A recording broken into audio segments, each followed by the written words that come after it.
What's up with it? It's the Rakim of the ESL game, teacher teachering you. But I use metaphor, you know what I'm saying? If I say I'm gonna shoot you in the head, I'm gonna shoot you in the head with a rhyme. And I'm here with the Eric B of getting you a fucking silly ass a job in Cambodia. Like back to the beginning, we would have did this for free. And then being able to turn it into a business and and just make millions and millions of dollars. And we're coming to you live. I'm in the Balkans. My partner over here is in Cambodia. I wanted everybody to meet him. He doesn't want his identity revealed, but he's happy to talk with you guys and answer some questions about what's going on in Cambodia, what we can do for you in Cambodia, and what he just sees the next few months looking like. Also, maybe a little bit about his experiences through the lockdown.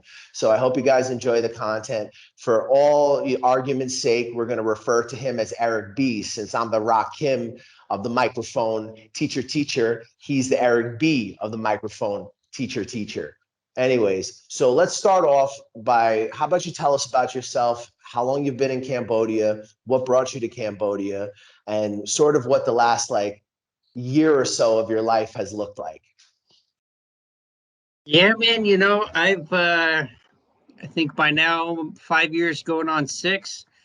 It's been a good time. Obviously, this last year's been a little rough.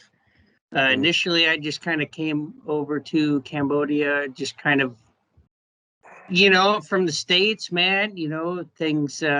Things kind of change. How it goes. How you ended up over on this side of the world yourself. Things just kind of bring you over here, and came over here on. I guess I call it like a trial period. I'll check it out for 6 months, maybe a year, and fucking still here, bro. Oh man, that's great. And you've enjoyed your time there, and overall you're happy living in Khmer society. And yeah, like I said, I came over on the a trial period, and kind of extended that trial period, and now I'm still here. I like it. It's easy living. It can be very stressful. Just like Vietnam, it can be very stressful, but at the same time, I mean, it's kind of, life is what you make of it, Oh, doesn't matter for sure. if you're in Cambodia, Vietnam, fucking Antarctica, the States. I'm in Albania, bro. Yeah. It's all about what you make of it. So sometimes it's so fucking stressful, I just want to bang my head against the hardest brick wall you can find. And other times it's like, man, this is just so cool and chill, and you're happy, and all is good. In terms of living in Cambodia, I mean, the Khmer people, for the most part, they're really friendly to foreigners. They're really cool. They're chill. Hey, Cambodians, they love foreign money. Of course, yeah. Whether it's the people or the government, but it's been a good time, and for this year, I mean, so last year in 2020, we didn't really get any of the COVID shit. It was like it did slow down because everybody gets scared, of course. But it was still kind of business as usual, but it was slow. It was still chill, and you're still going out to restaurants. How is the government, man? How is the government toward during the pandemic? Were they okay with the foreigners? Were they cool with the foreigners being able to be in the country? Did they try to rob the foreigners? I mean, the government, there was really no issue for them at all. That's awesome. There was some reports of maybe a barber shop, some shop houses, they would put a sign on the wall in Khmer. It says, business as usual. In English, it says closed, no foreigner type of shit. Certain individuals being weird about shit. But in terms of the government, it was all good. Anybody that left, they left on their own accord. They went back home or. That's amazing, because that's so different than how it went in Vietnam, man. Tell us more. I mean, yeah. So last year it was pretty cool. We could still go out to restaurants. Everything was all good. I mean, sure, if you forgot your mask when you went to go buy something, they kind of, Right. But for Yeah, the no most part, doubt. it was all good. It was chill. There was no stress. There was no pressure. It was, there was never anything that made me feel like I was going to get kicked out or I was going to have any problems. It was, if you had any stress, it was about, making sure that, COVID was going to, fuck your money dry or something. But for the Yeah, I most part, it was mean, all good.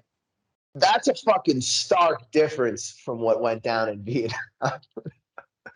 That's like a stark difference. And this is where I think the value in Cambodia truly lies, is that you're in Southeast Asia, but they do business with the foreigners in a kind of a good way and a kind of a consistent way. Yeah. It's no secret that, Cambodia does a lot of business with China. There's No a doubt. fuck ton of investment, Chinese money coming here, whether it's legally or illegal money. Sure. I mean, shit, the amount of Chinese gambling money that's coming up here, it's Jesus, bro.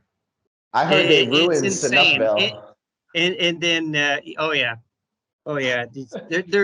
there's condo developments here that are built off of dirty money. Right, It's right. crazy, but at the I same I time, mean, there's a lot of American businesses that are here. I mean, just for an example, even this year when we got hit with our COVID outbreak, our hardest part of this whole situation since it started. okay. It started in February of this year. So Mm. last year was pretty chill up until February this year. And then our outbreak started. So we didn't have shit last year until February this year.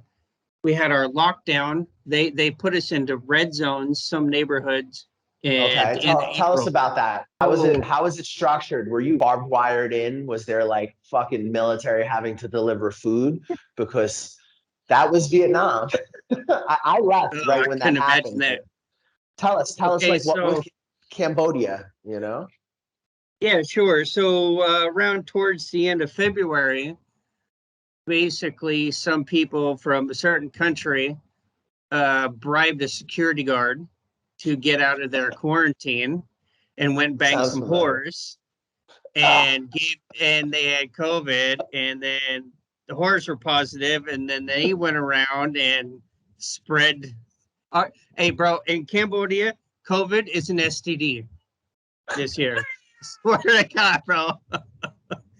So anyways, ah. we had our outbreak started at the end of February, and then by middle of April, end of April, they put us into our lockdown, and so different districts or neighborhoods or subdivisions, however somebody wants to call it, Mm.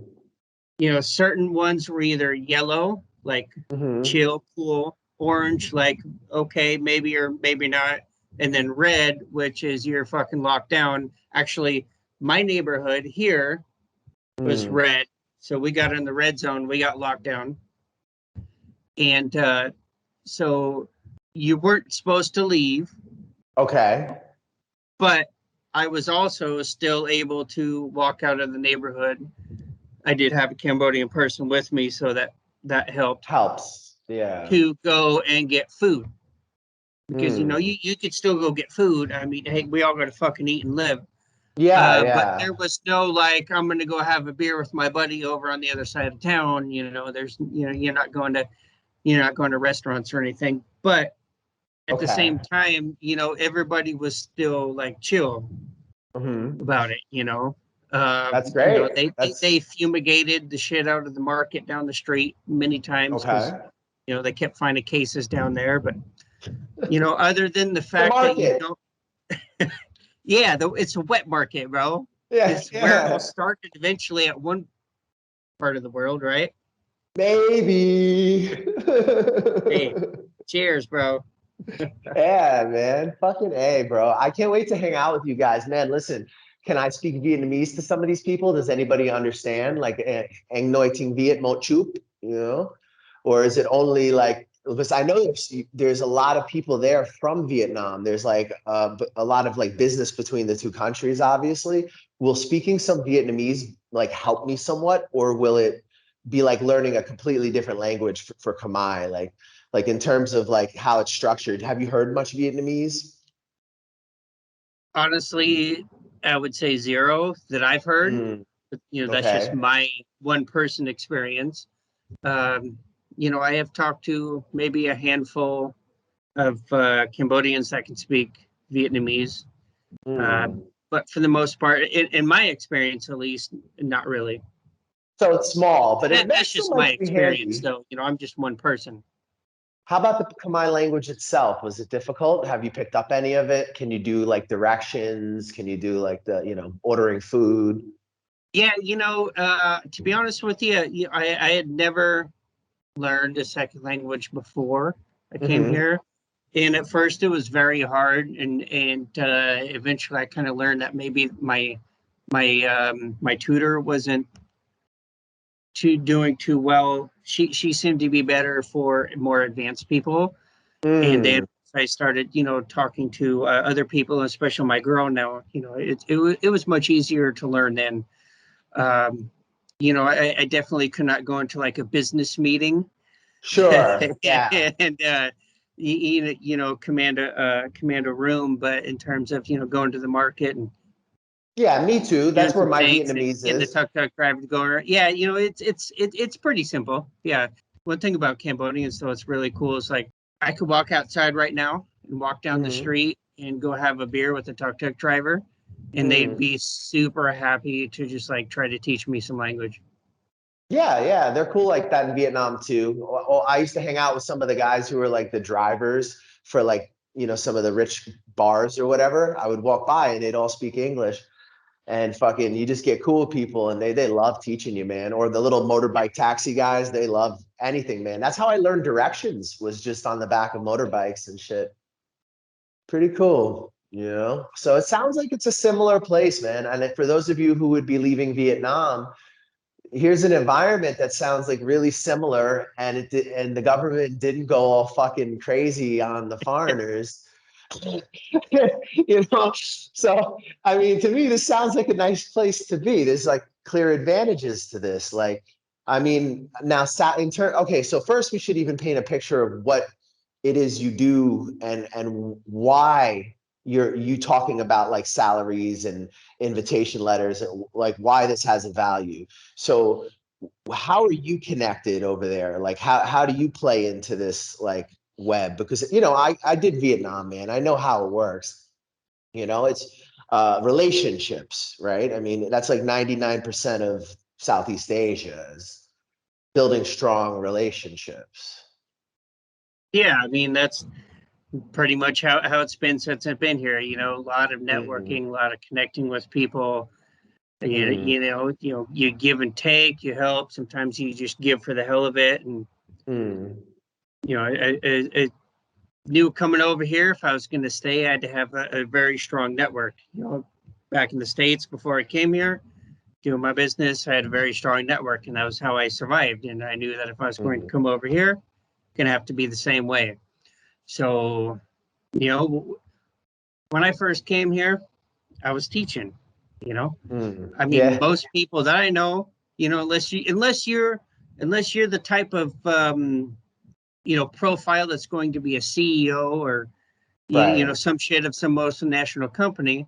You know, most of the Oil rest of us engineer. fucks like you and I, people come over here and they teach first, and they get their feet wet, and then they start Yeah, meeting people and building their network and their connections, and that's what I did. You know, yeah, and I yeah. just expanded on it, and I've been connected with the schools and the teaching, and basically just Uh, kind of been I like knew freelancing, and I just I knew I constantly would talking like to people. you. I knew it because we have a mutual friend. We have a mutual friend who Yeah, has I've known for a minute now, and he was really good to me when I was in Cambo, and he really changed my opinion. Like I had spent a lot of time in northern Thailand and in Bangkok, and I'd been around like a few other places, but when I finally made it to Cambodia, the first time I went there, it must have been like 6, 7 years ago. It was like very underdeveloped still, and yeah, like it was really fucking like man, like tuk-tuk guys rushing up to like beg for money, and fucking it was pretty wild. And fucking the next thing, it was like different. Like I saw a whole different side of the country. I saw a whole different side of like what, like the cool parts of Cambodia, why it's cool to be in Cambodia. And I noticed that in just a few year difference, when I had visited the first time to when I visited the next time, they had shopping malls, they had fucking way more paved roads. Like that shit went like bam. Tell us about that growth. Were you there when it was still kind of like developing, and have you seen massive development in the time you've been there, or has you been consistent throughout your time there? I have our friend. We have a buddy. He's been here for maybe 15 or so years. He was here when they put the first street light in. Yeah. He's telling the story about they put red, yellow, green stoplight. His brother I've used to had go there. I've had people tell me the story about when Ian Mall, the first shopping mall, opened up here. They had to have people at the top and the bottom to show them how to do the escalators because it was all completely new. And this is like, within the last 15 years or so. But now there's Eon Mall 2 already been operating. There's Eon Mall 3 in construction right now. I mean, even so, since I've been here, I lived in one neighborhood. Now I live in another neighborhood for about 2.5 years. Every time I go drive through, randomly or not, through that previous neighborhood, it's like, oh shit, that's new. That's new. That's new. That's new. It's constant development. There's so much change going on. And you could go to like a rooftop bar, or if you go up in one of the higher level condo units, look around and you easily can see at least 20, 30, 40 cranes. There's constant development. There's just so much going on right now. And yeah, sure, you can get some of that construction dust, in your home, and it fucking sucks. I lived in Saigon, man. I watched them build it. Yeah, I but at watched the them build same it. time, it's just there's so much change going on, and it's fucking impressive. Now, one thing, this is just my personal opinion that doesn't really matter too much, but I think they should be at least taxing to work on, the infrastructure and the drainage or something, because during the rainy season around October, it does fucking suck in the capital city here, because all the drainage and infrastructure is just not, it's not, it floods. Bro, It sucks. I had to walk waist deep in fucking the shit water of the Saigon River. And like we took a cab as far as we could get, and then he couldn't get any further. And it was just like waiting. Bro, if I had an open cut, that would have been like gangrene. Yeah.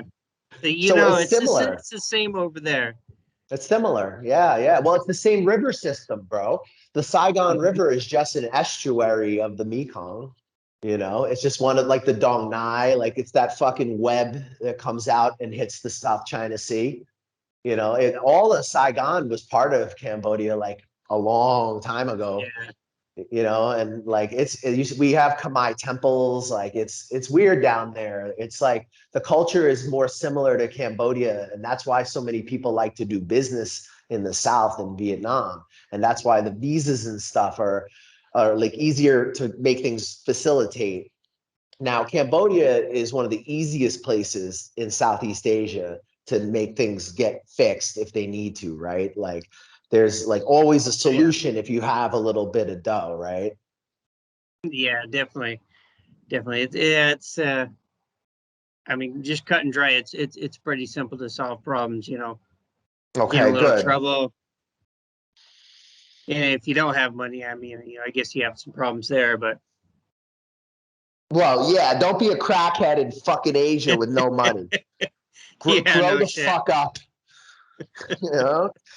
I don't know. That's just my take on it, man. Like I did Vietnam for like probably around, I guess, a little bit over 4 years, but I had been in Thailand on and off for like 10, and it's crazy, man. Like just to see how Vietnam just completely flipped.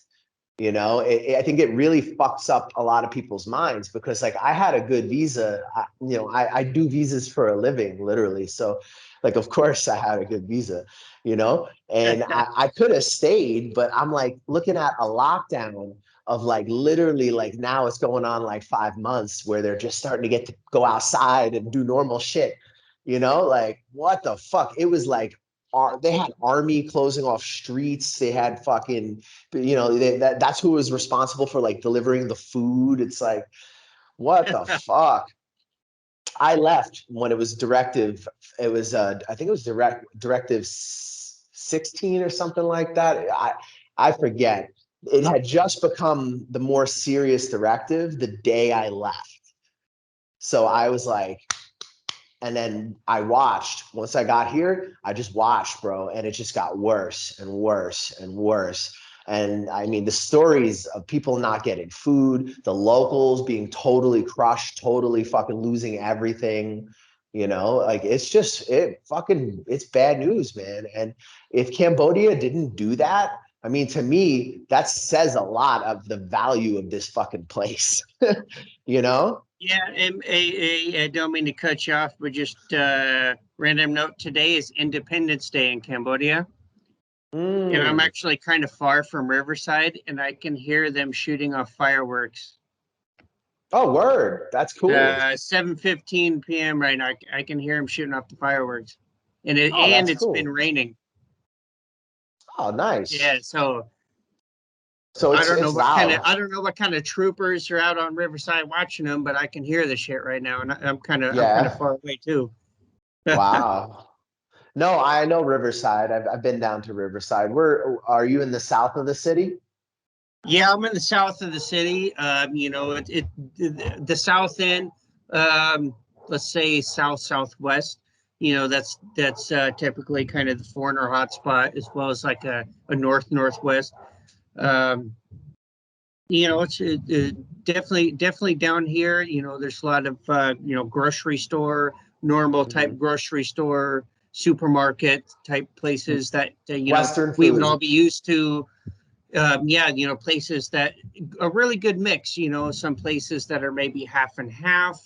Some places that are like majority Western type food with a little bit of type local imported things like that. So I like being down here. That's one big reason, to be honest with you. And there's a lot of other foreigners here, so you're typically also going to have a lot of Grab and tuk-tuk drivers and fucking coconut sellers and shit that they also speak English. They have Grab. I had to go to a printing shop today to print off some stuff, and dude totally spoke 100% English. Not a problem. So you have Grab. So it's the thing. Yeah, dude. Grab is the shit. Oh, that's funny. So it's just like Vietnam, guys. Like, this is not even. Yeah. They didn't throw out the foreigners. They got fucking Grab. It's the same, but different. Yeah. Yo, oh man. Oh, I got a T-shirt. I'm not gonna waste time grabbing it right now, but I got a T-shirt that says same, but different. Yeah, of course you do. For real. So when I first moved here, Grab was still kind of taking. They were still entering the market. And right, so Pass App was like the big one. So with Pass App, you remember you used them? I did. I used Pass App. Pass App, what they would do is same thing. You could pre-book, goes off of the GPS, Google Maps GPS API, but instead of just a distance or a predetermined, it goes off of whatever distance you go through the GPS. So you would constantly get these drivers that would be like, taking wrong turns and, oh, sorry. Like, bro, just because I'm white doesn't mean I know you just fucking took the wrong turn. Constantly. That's so funny. Constantly. It was annoying, and you feel bad because you get irritated at this dude just trying to hustle. And it's like, bro, you're trying to fuck me. But then you can't tolerate that. Grab, it's boom, A to B. This is the price. Doesn't matter which direction this dude goes. Doesn't matter how long he takes. And so, you know, yeah, it's legit. Yeah, fucking Grab all the way. And yeah, somebody at Grab better pay me for that endorsement, by the way, too. I mean, I hate the motherfuckers because I remember when Uber left the market in Vietnam, the first thing Grab did was like triple their fucking prices.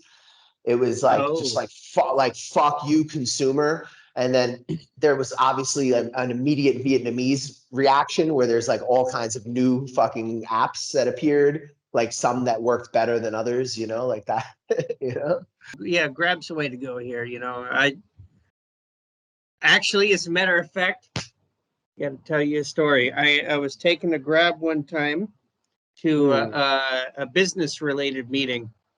Okay. And we're driving down the street, and there's a bunch of other Grabs parked on the side of the street, lined up. And one of the drivers walked out, and my Grab driver just fucking hit him, and then just sped off, hit and run, just drove up.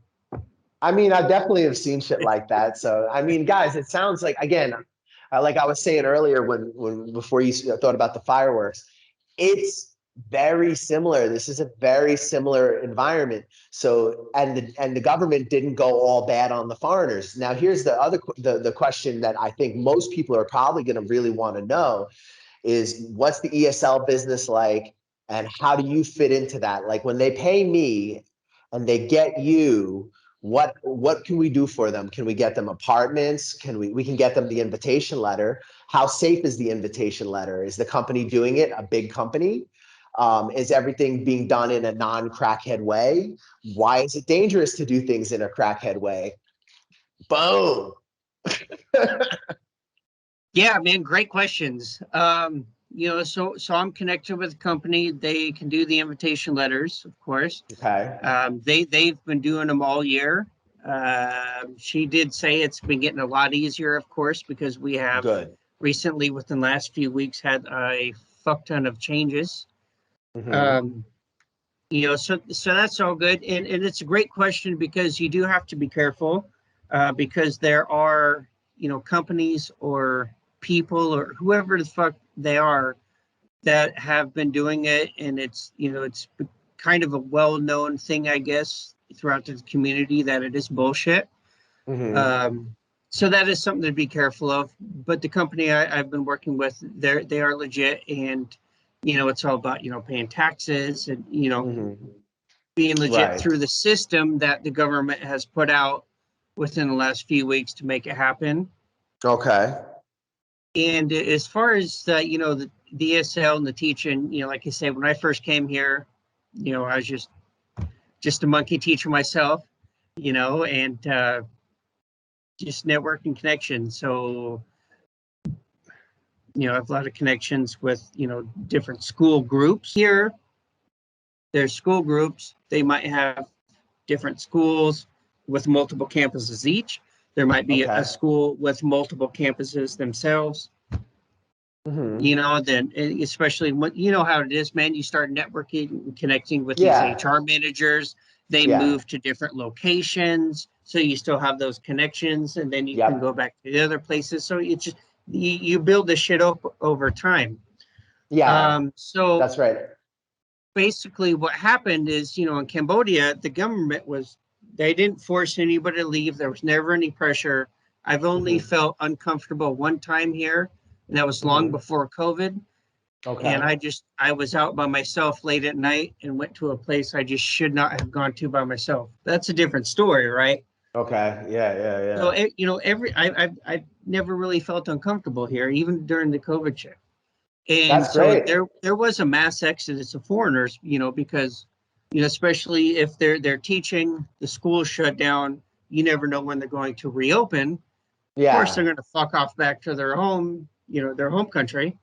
Yes. Because for an insurmountable number of reasons. And so there have been plenty of monkeys like myself, white people that have stayed here, teachers that have stayed here. A lot of them have been, you know, basically struggling to survive teaching online, which is cool for the Cambodian schools, because they have had people that did stay here as they try to survive themselves, you Right. know, and Right. especially for, you know, more importantly than anything, the fucking kids. You know, Right. they're trying to get their education, man. You know, just For imagine it with real. you're, you know, 9 years old, and all of a sudden the fucking world falls apart. You know. Well, and these are highly competitive cultures, like where the parents put a tremendous amount of educational pressure on the fucking kids, you know? Mm, yeah, So, I mean, it's tough. yeah, yeah. So, So okay, so, there have been a lot of you know, a lot of people that have left, and they okay. left on their own accord, you know, and there's still a good amount of people that stayed, but not enough, right? So Oh, now, okay. so within the last few weeks, we got a lot, basically an avalanche of information dropped on us that basically reopened the country on the 1st of Mm, November, right? If we okay. talked this time last month on the 9th of October, Mm-hmm. you remember? You know, Yeah, you and I I do. were talking, trying to find information. I had Dick for you, you No, know, I remember it and changed all very of a quick. sudden it was like boom, boom, boom, boom, boom, boom. And you know how it is around these parts of the world. They only Mm-hmm. think of half of the details, and then they only release half the details that they thought about. So when you get information, when you get Yeah. information, you only really have 25% of the information that's actually supposed to be. You Bro, know, it's all so about so they relationships. reopened us. They started bringing things back to life, and then as of the 1st of this month, November, everything is reopened. So now you can go Mm. to a movie theater, you can go Mm-hmm. to the mall, to the arcade. You know, Mm-hmm. that all the schools are now officially reopened. Mm-hmm. You know, the schools still have a lot of restriction and safety protocols, of course, you know, because of course, Sure. Can't yeah, have it's white basically monkeys. business as usual, bro. Let me tell you Get people sick. the craziest thing, which is cool for us in the country, but Okay. annoying as fuck personally, is the traffic is back. Oh, all right. I mean, listen, coming from Saigon, I don't think I'm too fucking concerned, honestly. Like, Yeah, not as bad here as it is there, but still, fuck. yeah. I mean, Man, I used to get to work so quickly in the morning and get home so quickly in the evening. Now it's just, yeah, yeah. It's back to being a crowded Asian megacity again. Yeah. but yeah, so, you know, schools are back open and a lot of people left. And Right. so there is a lot of openings, you know. Right. Um, I would call it like a tier. I don't know how to say this tiered, you know. So they do have some limitations. So it's kind of like one of these things. Okay. But at the end of the day, there's basically a shortage of teachers right now. You know. That's great. So basically, they fuck with us. Oh, first, let me say, if he didn't have relationships, he would have not known any of this. Because if you listen to anything in the media from these countries, it's just like fucking. I've been hearing that Vietnam is gonna open every month for the last year from these fucking media outlets. You know, it's just clickbait fucking garbage. He knows what's going on out there because he's fucking there and because he has the right relationships with the right people. So what are the salaries these people can get? Like if they were to fuck with us, so first we're going to get them the invitation letter. Second, can we help them with the job? What nationalities can we help? What nationalities can we get the invitation letter for? Can we do it for developing countries in Africa, in the Middle East, or is it only for like G7 countries?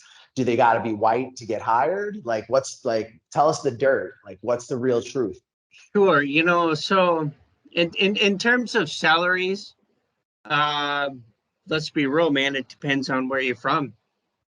Okay, so American You know, G7. so check it, bro. When I was teaching myself, I don't have no teaching degree.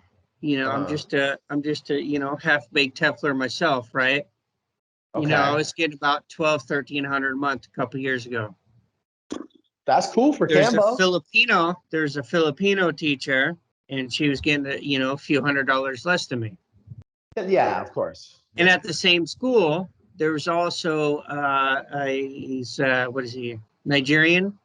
Very, very, very, very cool. Very well qualified. Very well loved and respected. And he's getting about the same as me. Okay, but that's not normal for sure. Because I mean, in Vietnam, they won't even, if they have a Nigerian passport, 90% of the time, even if they're a fucking master's degree, they're not interested at all. And like in terms of sponsors, right now, there's no fucking way, unless you're from like the UK, America, or if you want to work for a shady corporation. Because there are companies in Vietnam that have to hire people from these countries because they exploit all the foreigners, so nobody will work for them. So tell me, like, how does that compare to the situation in Cambodia? Like, in terms of like white monkey jobs, like low level, low skilled, are they racist? International schools I know are not generally, that's usually universal. Like, but like, tell me about like, who needs to know what? Like, you're a white American, you're a dude from Bangladesh, you're a Filipino, you're, like, paint us a picture of the challenges in the industry and the advantages and like things of this nature. Yeah, that's a great way to mention it, because that situation that I did just say, that's definitely not really too normal. Right. I didn't think that Nigerian teacher, he was like super qualified. Okay. And I would say he was probably underpaid. He should have been in a university. Just how qualified he was. Wow. Look, man, I also know another principal, and she won't fuck with anybody that's not white native English speaker. I mean, I get that all the time. And that's just one example of a fucking thousand. Basically, you know how it is. Probably same Vietnam, China, doesn't matter. The whole point of teaching English, it's not. The schools are a business, bro. Yes, I try to say that. I get a lot of hate for that. It's not about it. I'm sure it is, but it's not really about the education so much as how they can sell it. It's how they can sell it, to the parents. They're the ones paying, man. And those people are going to pay for, the white native English speakers. I mean, let's be real. You can still, if you're from, Philippines, or even like this dude I knew from Africa. I mean, it's still possible, but somebody from India. I mean, it is still possible, but it's going to be harder. So guys, that's the whole thing, is like, I like to be honest with people. I don't like to tell people I can do stuff if I can't do it. And sometimes people get mad at me. Like, I had this guy from Morocco call me like all kinds of fucking horrible things because I just told him straight out. I was like, I can't help you. He's like, why? I was like, because you have a Moroccan passport and Vietnam is just not. Like, it's not, unless you're a fucking engineer and you're being hired on by like a big firm from Morocco, fine. But to come in and think you're going to be an ESL teacher at the current climate right now with entry to Vietnam, how complicated it is. And and I feel like telling people this is a good thing. Like, I'm saving your time, I'm saving my time. Like, if I tell you, what would they prefer? Oh, yes, everything's going to be fine. Give me your money. Like, Hey, bro, I want to say something, by the way, since you just said that. One very interesting thing that I've learned about Cambodia, and I've actually had a project manager tell me this. This was before COVID, but it's still relevant.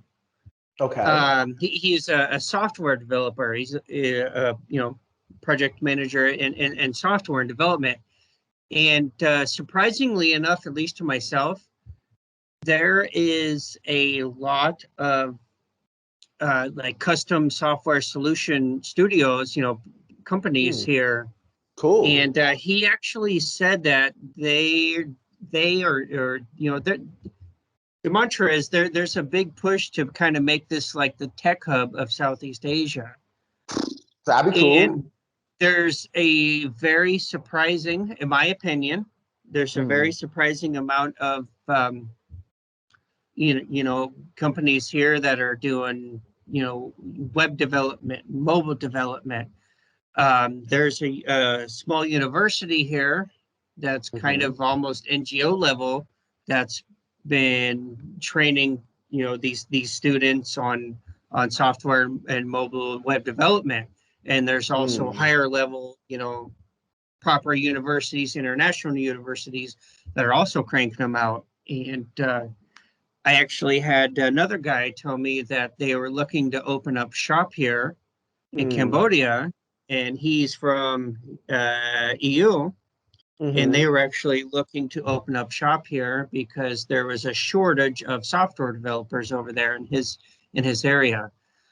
So yeah, you and I can sit here and talk about teaching jobs all day, but if somebody can program some Android apps or some shit like that, if you're a software engineer or something, there's also in my opinion, again, surprising amount of opportunity here, and that will continue to grow.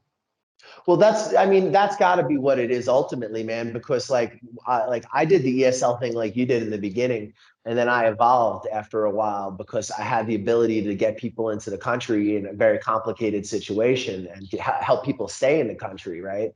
So, like I went through this whole process of like kind of figuring out who I am and like what I can do in that market, in that Southeast Asia market. And now I'm experiencing the Eastern European market, and I'll be in Turkey soon. Probably before I come back to you, I'll be coming from Istanbul, most likely. I plan to be there for a minute, but I'm going to be back in Cambodia, so I'm excited to sit down with these guys. Come on over. So if we're gonna like talk about other things we can do, like because I'm gonna need to know this as well. Like, how about opening businesses? Can we open businesses for people? Can we get them any kind of a residency status? Like, what exists for the foreigner, or is it just buying the year visas, or do you know anything about the dollar investment amount? That's a great question. So I do have some friends, foreigners, they do own their own businesses outright. Here you cannot like own any land or properties. You can you can own like a condo. Bro, you can come here and buy a condo. As long as it's not on the ground floor, you can get the freehold, the strata title. Okay. But you can't go out in the countryside and buy land in your own name. You'd either have to have a Cambodian partner, or now they've released a new trust law, which is basically a company that owns it, and then you can hold it in their name. In terms of business license, I know people, foreigners, they own their own business. The business license is in their name. The license, so just like everywhere else, at least I know in the States, you have to have your business license framed on the fucking wall somewhere. And I know plenty of foreigners that have their license framed here as well. Cool. That's great. I mean, that's very easy. See, that's the thing. Vietnam, you have to pay fucking exorbitant bribes, or you have to have something worked out with like a chill local authority. Sometimes they're chill, sometimes they're not. And then you always have this possibility that at any time they're just going to change all the rules and take everything. Whereas it seems like over there, you guys have had more or less a stable experience.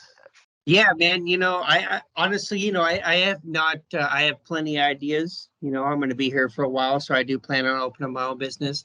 That's great. So I don't know the specifics, and I don't know a dollar amount, but I know it's not like some exorbitant amount of, crazy. All right, but you can through get the it, right? stratosphere number. You can get it. Let me give you an example. My buddy came over here a while back. He was teaching, and now he owns a business. Right. So it can be done. And there's plenty of there's plenty of opportunities to do that, and especially with the way this place is growing. So they've just recently completed the stadium for the 2023 Southeast Asian Games. Okay. And now they're doing all the condos and apartments that will eventually be sold as residential. But during the games, those will house the athletes. So they're going to have Olympics here in 2023, regional Olympic. Right. I just recently read an article that said they're going to be building a Formula 3 track between Phnom Penh and Sihanoukville soon. You know, they're working on the new international airport to the south of the capital city. Wow, that's I great. don't know. I don't know what the progress of that is as of to date, but that's well on the way. You know, there's just so much development. And there's just so much opportunity. I could But not you've imagine got going back. contacts, right? Like you've got Mhm. contacts. If we needed to help someone, if they wanted to open a business, you can get us some numbers, and if they really are interested, they'll message me, and we'll get numbers for a good lawyer and like how to get the whole thing set up for them. Bro, if somebody wanted to open a business here, I could get Mm, you set up with somebody that could do the business registration, you know, any compliance, the legality, the licensing, mm. any kind of, you know, when it comes to hiring, like labor law compliance, you know, tax, insurance, you know, the HR, you name it. Okay, so let's culminate with like a big just overview of everything, like your time here overall through COVID. Treatment of foreigners was reasonable. What salaries can people make if they don't have a degree? What do you think? Like 13 to 1500, something like that. So when it comes to the salaries and you know, What about with degree, without um, degree? in terms of if you're talking about someone like us, let's Uh, be real. If you're talking about someone like us, yeah. you know, I mean, without a degree, maybe a TEFL, you know, you could probably be looking at like, you know, 1,200, 1,300. I mean, it's You know, less, way less you than know, Vietnam, but it's still not maybe bad, 1,400 if you're a woman. right? Let's be real. The women are, you know, they're more sought after. Probably get paid better. And here Or it's not, you know, and here I'm going to go ahead and say this on the screen. It's not a sexist thing, ladies. It's not a okay. sexist thing. It's you know, men don't shouldn't be around kids thing. It's probably same thing in Vietnam, bro. Bro, Huh? in Vietnam, Vietnam is if they find you handsome or not. If everybody, if they Yeah. think you're good Do you looking, shave? then you're good.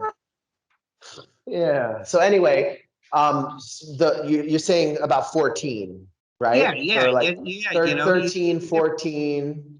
mhm. Okay. What about with a degree or a fake, a good fake?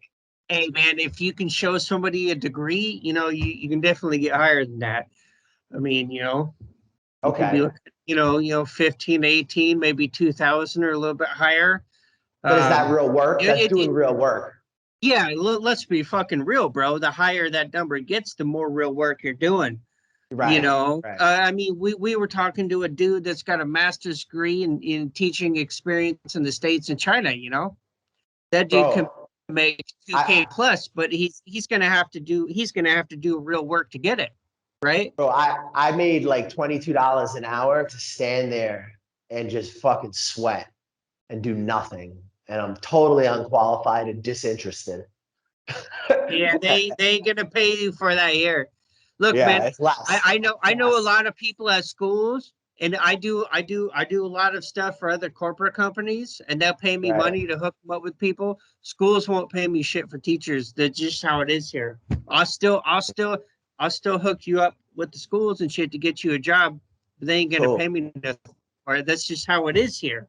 But that's There, why we have our it's fee. so different. So we structure it differently, that's how we have our fee. And then what will happen is as the industry grows, which it looks like money's coming into it, so demand will increase. Like I see Cambodia as Vietnam's ESL market like 5 years ago.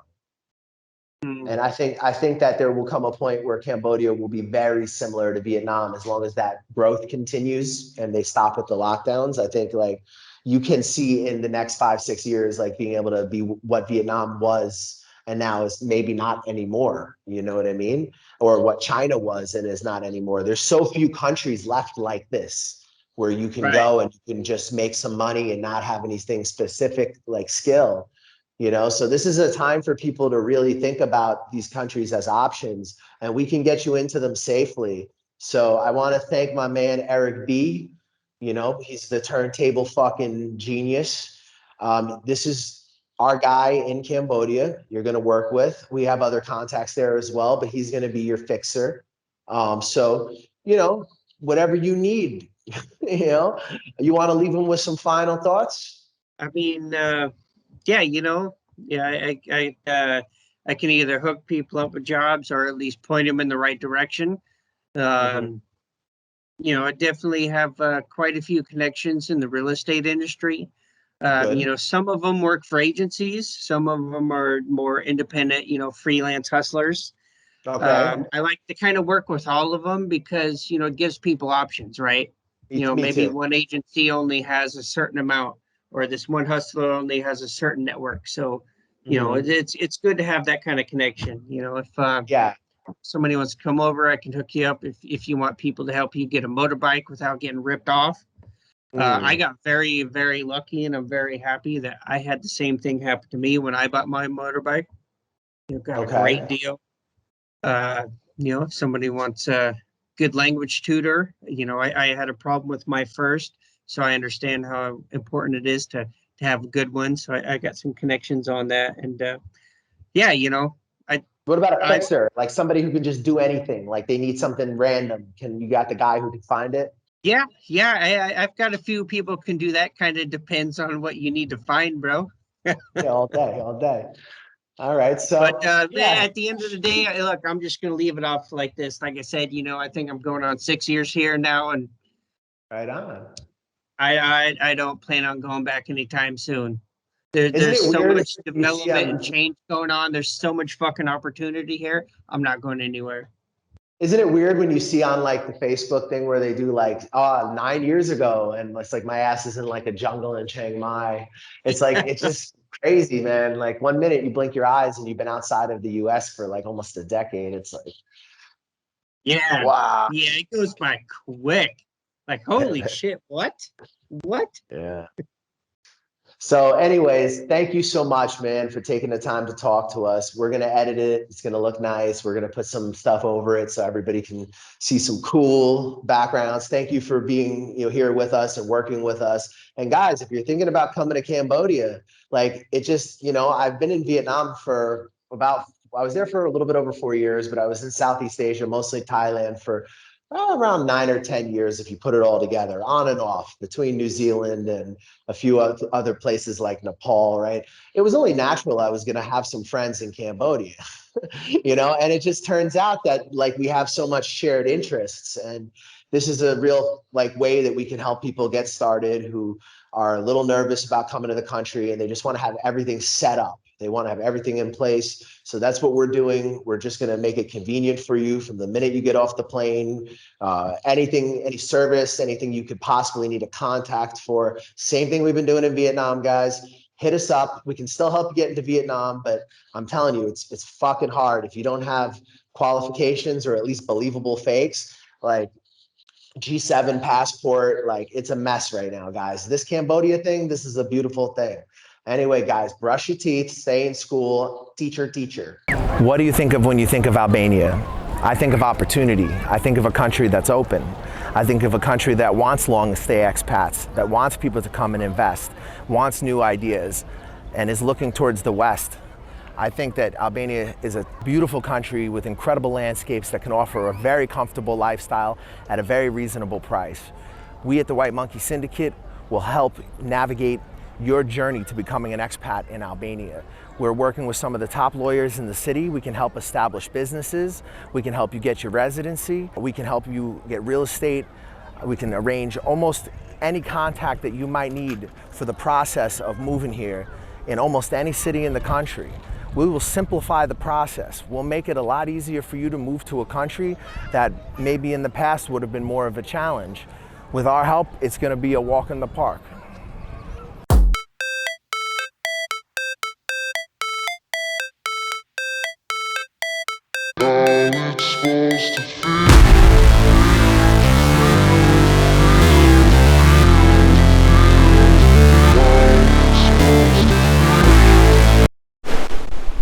Brush your face and wash your teeth, son. Yo, my man got me a job. Come to Vietnam. The White Monkey got me a job during the pandemic. The White Monkey got me into Vietnam during COVID. The White Monkey got me into Vietnam during the pandemic. I'm at school now on break. If he did it for me, he can do it for you. It's pretty easy. Check him out. whom it may concern, White Monkey Syndicate got me the job of all jobs. Thank you. White Monkey got me a job. Brush your teeth. The White Monkey Syndicate got me a job, aka your father. White Monkey got me a job. White Santa, baby, brush your teeth. Monkey got me a job, hit him up. Yo, it's the Whoopi Goldberg of the East L game, educating the youngins in the Englishes. Monkey got me a motherfucking job. White Jesus, baby. White Monkey got me a job. Brush your teeth. Hey, what's up, guys? You thinking about coming to Vietnam? You're not sure where to start? You've heard a lot of things online. You don't know what's true. You don't know what's not. We here at the White Monkey Syndicate offer a consulting service where we help you get on your feet in Vietnam. We give you advice on negotiating contracts with employers. We help you with real estate agents, visa agents that are reliable and that you can trust. We help you get started in this amazing country and get on your feet. We help you get into different opportunities that might be more difficult for you if you were just landing in the country on your own. And we help you avoid a lot of the pitfalls and problems that you could have as a newcomer here. We provide you with reliable job recruiters, visa agents, real estate agents, and advice. If you guys are thinking about coming to Vietnam, hit us up for a consultation. We'll help you get started, help you get on your feet, and hopefully you'll love Vietnam as much as we do.